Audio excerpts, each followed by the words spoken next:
Charlie, welcome to another episode of Social Moments where we deal with all kinds of online trends. Charlie, if you've been new here, hit the subscribe button, click on the bell and click on all. So to the first order of business, Black Sherif became, the youngest Ghanaian musician to have his own show in New York over the weekend.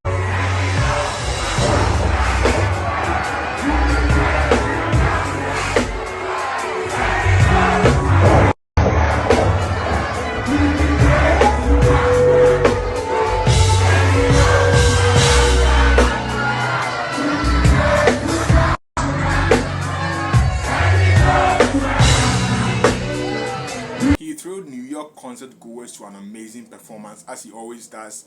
But after everything was said and done, instead of it to be, the feat, the record, the distance this young guy has come in this industry, and for him to be celebrated, as usual, Ghanaians found a way to make it all about negativity. How? Well, apparently, Black Sherif over the weekend became the new inductee into the Hall of Fame of the Illuminati, the Antichrist, Baphomet 666, that almost every single successful person has been included in. Because as I've come to learn through the course of time, hard work doesn't exist.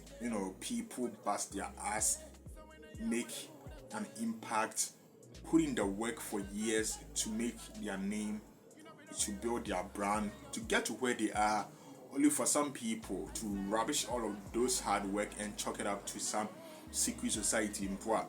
Nobody really knows if they exist or not. So how did Black Sherif become the latest member of the Illuminati?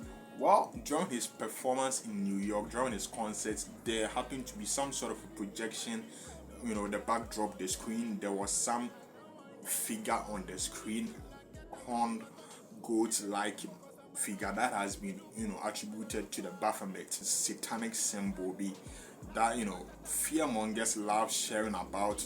And all of a sudden, the hard work that this young guy has put in, every fan of his music, every lover of music who followed his journey knows that, this person has been putting in the work. All of a sudden, people have rubbished the latest developments, and they said, Atonekra sold his soul in exchange for his fame and success to the devil. And that effigy that appeared in the backdrop when he was performing, it seemed paying homage to this deity, the Omo Canon. It also didn't help that he has some tattoos of him, one that resembles a goat. Something that I find very ironic, especially in the times that we are in. Like I said on Twitter, you see people attributing, foreign players, giving them the title of goats. Some of them have this tattoo of goats on them to imply that they are the greatest of all time, So, to me, I thought that tattoo and the meaning or the understanding of it, well, to me, I thought it was very obvious what he was trying to communicate. Because, again, recently, Biakaso Ugota, Echilese, were the greatest of all time. So I thought that was what the tattoo meant. But apparently I'm wrong. And it actually is him low-key telling the world that, he's associated with the Illuminati, he's associated with Baphomet, he's associated with whatever. Accusations that, if you ask me, is complete nonsense. But unfortunately, there are less people who think like me and more people who are into this fear-mongering thing, like, religious country, right? Everything we don't understand, the quickest conclusion is Satan. We don't understand something, blame Satan. Something goes wrong, blame Satan. Even if there are people to be held accountable for something that clearly went wrong, some human error, it doesn't matter. Blame Satan. We'll be out on a tattoo, we'll be in a concert. We don't even know how that image, who decided on that image, even if Black Sherif had a say in that backdrop, even if he was aware, said that image is what they were gonna put behind him. Unfortunately, this has become, like the new attempt to bring this guy down, the pull him down agenda. If you rise to the ranks of being a great person in this country, some way, somehow, some people find some bullshit and slap it on your name, your brand, your hard work, and that's it. Then and there, now form. But for some reason, I feel like this won't matter to anything. I mean, look at Sarkodie, right? Sarkodie had the same label put on him at the time compared to this our current time, which me I can say not nyansa or knowledge, information, access to information was less than it is today, right? people put that thing on Sarkodie. And guess what? He rose to the occasion. He came out of it. He's still going strong and leading and ushering and supporting people like Black Sharif in this industry up to now. People try to bring him down with that thing. Instead, what did he do? He turned it around, made an entire hit of a song around that accusations that eventually got him the nomination into the BET Award. My premium my hustle, I feel me Illuminati. So, what I'm trying to say is that in this world, it's all about perspective, right? We are there, especially when you become famous, when you get into the position these people have gotten to. There's nothing you can really do about it. It's up to you to decide, say, if you're gonna let people, the naysaying, to get to you, or you actually use it as an ammunition and you fire back at people and you build on it, right? And if this was like some decision by the management or whatever to get people to talk, something that I'm really having a hard time believing, because this guy has built his brand through pure hustling and being the street guy, and his music. When you have fake hype, find it hard to believe that the management did this to get his name into people's mouth to keep talking. Because has Black Sharif's name disappeared from our mouths? People still talk about him, right? Wait, only 2 weeks ago he won the Artist of the Year award. It hasn't even been a month, so why would his team find a reason to create this whole controversy just so people can talk about him? For me, it makes zero sense, because this is not some has-been, and you'll be at the time where you remake you back to the light in team kwasi a hype bia and then kwasi a news bia no ahye there said a trend. I don't see the reason why Black Sharif or his management will do that. It don't make no sense to me personally. But like I said, to me, this is gonna keep him going even stronger, like what Sarkodie did with Illuminati. So to me, this is not gonna change anything. Yeah, sure, the fearmongers, the over-religious people, self-righteous people, on social media, even before this team came, they were already on the pull him down agenda, but it wasn't really working, and they've got a new ammunition, and they are just using this as an excuse to perpetuate their already existing agenda. And be now they start.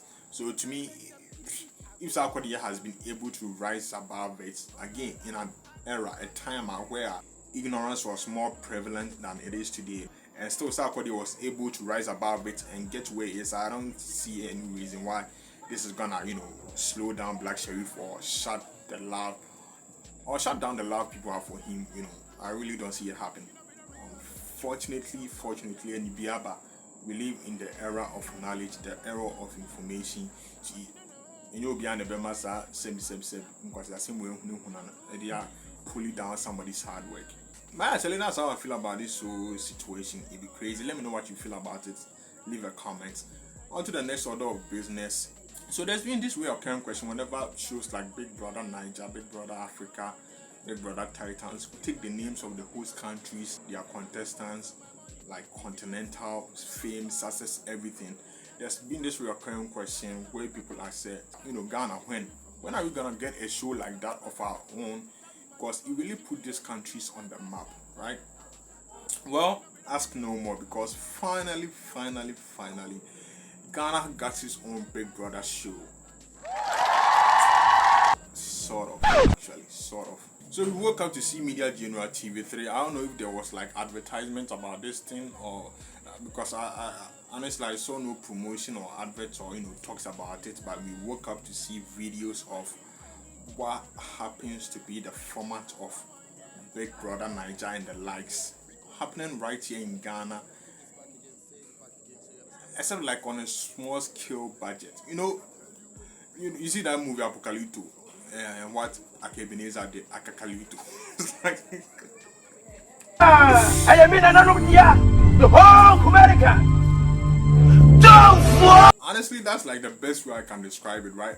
Apocalypto and Akakalito, Big Brother Niger and Perfect Match Extra. Honestly, like it didn't push in crying. Seriously, like who picked that name?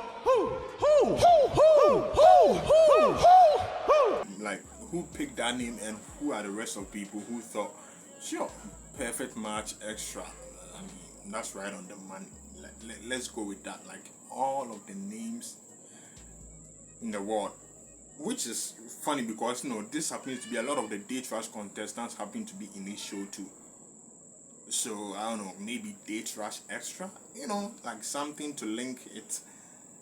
Like I can remember the mileage cry, even though we already know say by watching it, say some of the contestants are in there, but like I feel so even associating the name with Date Rush would have given it more mileage and would have made more sense since it's pretty much the same contestant. Perfect Match Extra sounds like they wrote a bunch of names like on a paper and crumpled it. Normally go box sumo and boom. Normally shiki and a case or munimi and go. And somebody or three people happen to pick randomly Perfect Match and Extra, and they are like, "Yep, that is it. That's the name for our new show." It's either.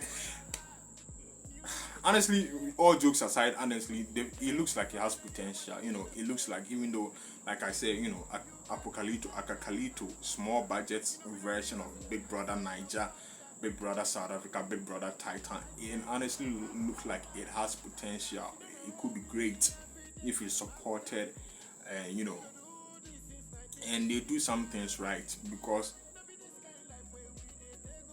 like if I feel like if this was by a media station that they will probably be applauded. I feel like it's more of a media general brand. People sort of expected more from them. It's the best way I can put it, right? People expected more from them. People expected something more grand. And honestly, this feels like an SHS dormitory, or at best tertiary, hostel, nipa bebre guma omo han. That is the vibe you get from it. And as for Mama Nigeria for kakra, with the banter and all of that, like mudu musika ko sign Nana Mama Brown na munyanya mfaswa. Like you people could have waited and reaped some benefit from Nana Mama Brown. Find extra sponsors, and house them proper, because I don't know about you, but Charlie, I did kind Mentor One, right? It's over a decade since Mentor One aired. Nearly 2 decades now, right? Some years to 2 decades since Mentor One aired. And if you declare, they used to house the contestants in a house. They used to house them. And honestly, if my memory serves me right, that house they house them, compared to this Perfect Match Extra house, and so you papa beyond them, and this is like decades apart too, and yet the housing thing, it seems like it's the same or very similar, right? Like I said, you could have taken some time. Charlie, UBTV3 you be media general, so kado super American and Mama Brown, and someone found a much bigger place, make the thing look more grand. This could have and can still, honestly, like I said, it has potential. I feel like with the proper outlook, with the proper branding, I feel like just like Big Brother Niger, subcontinental or continental, not baby or Africa, and even global sometimes. I feel like this could have had the same effect. But from the snippets, from some of the videos I've seen, it could be interesting. So while it looks like a low budget Big Brother Niger, and it's a bit comical, again it has potential, and hopefully people give it the support it needs to help it grow, and they go to the drawing board and expand. Because myself included, I've always wondered, say, was there ever going to be a time something like Big Brother Ghana will happen? And when it happened, because it hadn't happened all this year, I knew say it was a funding issue. So I knew say the reason why it was taking this long for anybody to attempt doing it, because it's Kasem. And so I thought, say, when it finally happens, it's gonna be grand. Unfortunately, it looks like TV3's budgeting, they reach that level. But hopefully, they get some sponsors. Like Charlie, I feel like they need to rethink the name, make it, maybe pause it or reevaluate some things, or finish the season through and do some tweaking here and there, and come back bigger, because I mean it's media, you know. You people can afford it. You people can do better. But actually, this is for now. This has been some of the trending issues in Ghana on social media. Actually, let me know what you think about this Black Sheriff 666 situation and this perfect match extra low budget Big Brother Niger situation. Leave a comment, leave a like, subscribe. Catch you later.